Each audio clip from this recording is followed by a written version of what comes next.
చిలకలూరిపేట జాతీయ రహదారిపై జరిగిన రోడ్డు ప్రమాదంలో 5 విద్యార్థులు మృతి చెందడం చాలా బాధాకరమని మాజీ మంత్రి విడుదల రజని ఆవేదన వ్యక్తం చేశారు. ఈ రోడ్డు ప్రమాదానికి ప్రధాన కారణమైన ఏఎస్ఐ కుమారుడిపై ప్రభుత్వం చట్ట ప్రకారం చర్యలు తీసుకోవాలని డిమాండ్ చేశారు. నిందితుడిగా పోలీస్ కుమారుడు ఉన్నాడు కాబట్టి ఈ కేసులో పోలీస్ వ్యవస్థ నిర్లక్ష్యంగా వ్యవహరిస్తోందని ఆరోపించారు. వైఎస్ఆర్సీపీ నేతలను టార్గెట్ చేసి వారిపై అక్రమ కేసులు పెట్టడమే పోలీసులకు తెలుసు అని విమర్శించారు.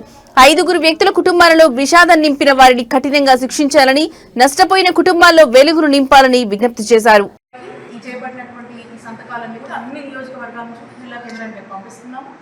అలాగే 15వ తారీఖున జిల్లా కేంద్రాల నుంచి సెంట్రల్ పార్టీ ఆఫీస్కి ఈ జిల్లా మొత్తం కూడా ఇక్కడ సేకరించినటువంటి సంతకాలన్నీ కూడా రాష్ట్ర వ్యాప్తంగా కూడా అన్ని జిల్లాల నుంచి కూడా సెంట్రల్ ఆఫీస్కి పంపడం జరిగింది.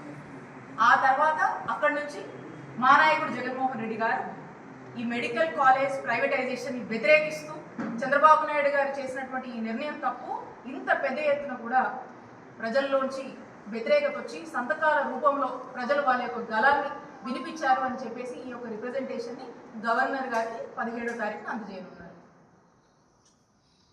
ఇక రెండో అంశం వచ్చేసి మేమందరికీ కూడా తెలుసు. నేను ఫస్ట్ ఈ టాపిక్ గురించి మాట్లాడే ముందు మీడియా వాళ్ళని నిజంగా అప్రిషియేట్ చేయాలి. ఎందుకంటే 3 days బ్యాక్ మన చిలకలూరుపేట హైవేలో బైపాస్ మీద ఒక యాక్సిడెంట్. ఈ రోజున ఈ ప్రెస్ మీట్ 2 అంశాల మీద నేను కండక్ట్ చేయడం జరుగుతుంది. ఒకటి,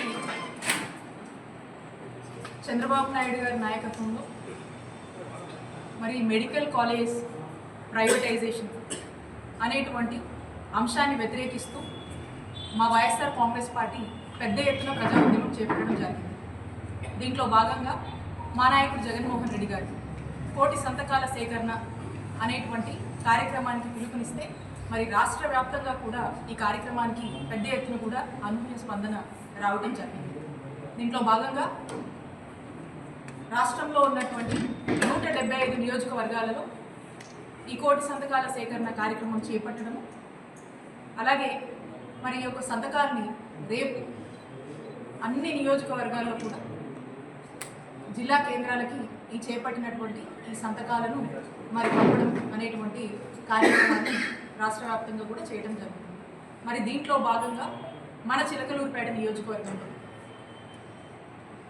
వైఎస్ఆర్ కాంగ్రెస్ పార్టీ పిలుపునిచ్చినటువంటి ఈ కార్యక్రమాన్ని ఇక్కడ ఉన్నటువంటి మా నాయకులందరూ కూడా చిలకలూరుపేట పట్టణం నుంచి నాదెండ్ల, ఎడ్లపాడు, చిలకలూరుపేట రూరల్ మండలం అందరూ కూడా ఇక్కడ ఉన్నటువంటి నాయకులు, గ్రామ స్థాయిలో ఉన్నటువంటి కార్యకర్తల దగ్గర నుంచి అందరూ కూడా చాలా చక్కగా సహకరించి మరి మన నియోజకవర్గంలో ఈ 1,000 సంతకాల సేకరణలో భాగంగా ఈ విషయంలో చాలా గోప్యంగా ఉంచుతున్నారు.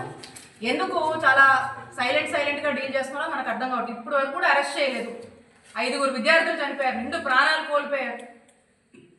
వాళ్ళ విషయంలో మరి పోలీసులు ఎందుకు పట్టినట్టు వ్యవహరిస్తున్నారో మనకు అర్థం కావట్లేదు. మరి ట్రాన్స్ఫర్ అంటే నాకు అనిపిస్తూ ఉంది, అంటే ఇమీడియట్గా ఇలాంటి అంశాల్లో చేయాల్సింది ట్రాన్స్ఫరా? సస్పెండ్ చేయాలి కదా. ట్రాన్స్ఫర్ చేసి అంటే నాకే అనుమానం అనిపిస్తుంది, మనందరూ కూడా అనుమానం కలుగుతున్నటువంటి విషయం ఏంటంటే ఈ పోలీసులే వీళ్ళని ఇందులోంచైనా తప్పించే ప్రయత్నాలు చేస్తున్నారేమో నాకు అనుమానం అనిపిస్తుంది. కాబట్టి ఇమీడియట్గా తక్షణమే జెన్యూన్గా ట్రాన్స్పరెంట్గా ఎంక్వైరీ చేయాలి, ఇమీడియట్గా అరెస్ట్ చేయాలి, కఠిన చర్యలు తీసుకోవాలి అని ఈ పోలీస్ వాళ్ళని డిమాండ్ చేస్తాం. Madam, one more question madam. ఎవరో ఈ సోషల్ మీడియాలో గాలి పోగేసుకొని వాళ్ళకి నచ్చినటువంటి పిచ్చి రాతలు రాసేటువంటి ఈ రాతలకి, ఈ మాటలకి మనం స్పందించాల్సినటువంటి అవసరం లేదు. ఒక ఆడమనిషి ధైర్యంగా అక్రమంగా ఇన్ని కేసులు పెట్టి ఇన్ని ఇంతగా వేధిస్తుంటే కూడా ఈరోజు నిలబడి రాజకీయం చేయటము ఓర్చుకోలేక, తట్టుకోలేక ఇలాంటి ప్రచారాలు చేస్తున్నటువంటి వాళ్ళందరూ కూడా ఇలాంటి ప్రచారాలు ఎవరైతే చేస్తున్నారో వాళ్ళకి కాలమే కొన్ని సమాధానం చెప్పబోతుంది. నేను ఒకటైతే చెప్తా ఉన్నా, నేను మా నాయకుడు జగన్మోహన్ రెడ్డి గారి ఆశీస్సులతో చిలకలూరుపేట నియోజకవర్గంలోనే పోటీ చేస్తాను. మా నాయకుడు జగన్మోహన్ రెడ్డి గారు, మాది వైఎస్ఆర్ కాంగ్రెస్ పార్టీ ఎప్పటికీ